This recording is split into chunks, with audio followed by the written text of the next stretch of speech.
हिंदी की ऑनलाइन कक्षा में आप सभी विद्यार्थियों का पुनः स्वागत है। आज हम हिंदी साहित्य के अंतर्गत गद्य खंड में महत्वपूर्ण पाठ नाना साहब की पुत्री देवी मैना को भस्म कर दिया गया, जिसकी लेखिका हैं चपला देवी, पाठ का अध्ययन करेंगे। सबसे पहले लेखिका के बारे में जैसा पता है, चपला देवी अपने समय की गुमनाम लेखिकाओं में से है। उनका जीवन परिचय अभी तक कहीं उपलब्ध नहीं होता है। उनकी रचना को पढ़कर उनकी निम्नलिखित साहित्यिक विशेषताएं प्रकट होती हैं। वे युग संघर्ष की अभिव्यक्ति करने वाली लेखिका हैं। उन्होंने स्वतंत्रता संग्राम के अछूते विषय को कि जिस प्रकार से अभिव्यक्ति दी है, उससे उनका राष्ट्र प्रेम एवं निर्भीकता प्रकट होती है। आइए पाठ का परिचय देते हैं। जो संकलित पाठ है, नाना साहब की पुत्री देवी मैना को भस्म कर दिया गया। इस पाठ का परिचय इस प्रकार है। मातृभूमि को स्वतंत्र कराने और उसकी रक्षा करने में असंख्य भारतीयों ने अपने प्राणों की आहुति दी। इन देश प्रेमी वीरों के मार्ग में उम्र का बंधन कभी बाधा नहीं बना। इसी कारण आबाल वृद्ध, स्त्री पुरुष दोनों ने एक समान रूप से स्वतंत्रता यज्ञ में भाग लिया। मातृभूमि पर अपने प्राण न्यौछावर करने वाले इन वीरों के जीवन का उत्कर्ष हम सभी के लिए गौरव और सम्मान का विषय है। भावी किशोर पीढ़ी को अपनी इस गौरवशाली समृद्ध परंपरा से परिचित कराने के उद्देश्य से इस पाठ का नाम नाना साहब की पुत्री देवी मैना को भस्म कर दिया गया, इस पाठ का संकलन किया गया है।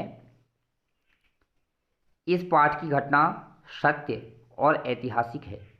सन 1857 की क्रांति के विद्रोही नेता धुदुपंत नाना साहब की पुत्री बालिका मैना आज़ादी की नन्ही सिपाही थी, जिसे अंग्रेजों ने जलाकर मार डाला था। बालिका मैना के बलिदान की इस गौरव गाथा का प्रणयन चपला देवी ने इस पाठ में किया है। यह कथा हिंदू पंच के बलिदान अंक में प्रकाशित हुई थी। वहीं से इसका संकलन इसके मौलिक रूप में किया गया है। पाठ का सार। चपला देवी द्वारा रचित यह पाठ स्वतंत्रता संग्राम से संबंधित एक बलिदान गाथा है। इसमें नाना साहब की अल्पाई बेटी पर अंग्रेजी शासकों द्वारा की बर्बरता एवं अत्याचार का वर्णन किया गया है। पाठ का सारांश इस प्रकार है। बिठूर में राजमहल की लूट। सन 1857 ईस्वी के स्वतंत्रता संग्राम के समय धुदुपंत नाना साहब जब कानपुर में अंग्रेजी सेना का सामना करने में असफल होकर भागने लगे तो अपनी बेटी मैना को साथ न ले जा सकी। मैना बिठूर में स्थित उनके महल में रहती थी। गदर थोड़ा ठंडा पड़ा तो अंग्रेजों ने कानपुर में भीषण हत्याकांड किया। उसके बाद वे बिठूर पहुंचे। उन्होंने नाना साहब का राजमहल लूट लिया। लूटपाट के बाद उन्होंने महल को भस्म करने के लिए तोपें लगा दी। मैना का अंग्रेज सेनापति से निवेदन। तोपें दागी जाती इससे पूर्व ही उस महल में से एक सुंदर बालिका बाहर आई। उसने अंग्रेज सेनापति हे से निवेदन किया कि वे महल को न तोड़ें। सेनापति को उस पर दया आ गई। उसने बालिका से इसका कारण पूछा तो बालिका ने बताया कि यह महल उसे बहुत प्रिय है और फिर इस मकान ने अंग्रेजों को कोई हानि नहीं पहुंचाई है, परंतु अंग्रेज सेनापति ने कहा कि वह लाचार है। अब उस लड़की मैना ने सेनापति को अपना पूरा परिचय दिया। उसने यह भी बताया कि वह सेनापति की कन्या मेरी की सहेली है। दोनों एक दूसरे को बहुत प्यार करती थी। मैना ने यह भी बताया कि बचपन में वे उसे पुत्री की तरह प्यार करते थे और वह मेरी की मृत्यु पर बहुत दुखी हुई थी। सेनापति हे की दया। मैना की बातें सुनकर सेनापति हे को पिछली सब बातें याद आ गई। उसके हृदय में दया उमड़ आई। उसने कहा कि वह सरकार की आज्ञा तो नहीं टाल सकता, परंतु उसकी रक्षा का प्रयत्न अवश्य करेगा। तभी जनरल आउटरम वहाँ पहुँच गया। वहाँ महल को देखते ही वह बिगड़कर हे से बोला कि नाना साहब का महल अब तक तोड़ा क्यों नहीं गया। सेनापति हे ने उससे निवेदन किया कि उस महल को बचा लिया जाए, पर आउटरम ने कहा कि यह असंभव है, क्योंकि सरकार नाना साहब पर बहुत क्रुद्ध है, अतः इसके लिए गवर्नर जनरल की आज्ञा लेनी पड़ेगी। हे ने सुझाव दिया कि गवर्नर जनरल केनिन को इस संबंध में तार भेज देना चाहिए। लॉर्ड केनिन का आदेश। आउटरम ने हे से कहा कि उसे महल तोड़ने और मैनों को गिरफ्तार करने का कदम उठाना ही पड़ेगा। सेनापति हे खिन्न मन से चला गया। आउटरम ने बालिका गिरफ्तार करने के उद्देश्य से महल का कोना कोना छान मारा, परंतु कन्या का कहीं सुराग न मिला। संध्या समय लॉर्ड केनिन का तार आया कि नाना साहब का स्मृति चिन्ह मिटा दिया जाए। आदेश पाते ही जनरल आउटरम ने पहले से ही तैयार तोपों से राजमहल पर गोले बरसाकर घंटे भर में ही उसे मटियामेट कर दिया।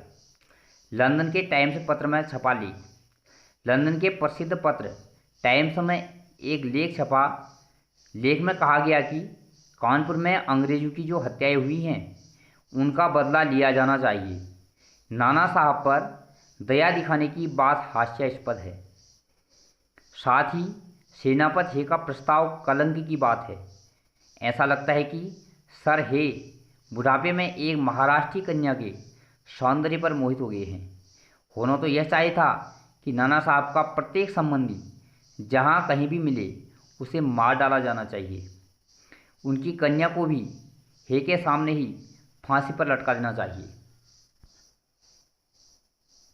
मेनका हृदय विदारक विवरण। सितंबर मास की आधी रात के समय नाना साहब के ध्वस्त राजमहल के मलबे के ढेर पर बैठी मैना रो रही थी। आउटरम की सेना पास ही ठहरी हुई थी। उसे उसकी भनक लग गई। कुछ सैनिक मैना का रोना सुनकर वहां पहुंच गए। उनके पूछने पर भी मैना कुछ बोली नहीं, बस वह तो रोई चली जा रही थी। इसी समय जनरल आउटरम वहां पहुंच गया। उसने मैना को देखते ही पहचान लिया और बिना एक पल गंवाए उसे गिरफ्तार कर लिया।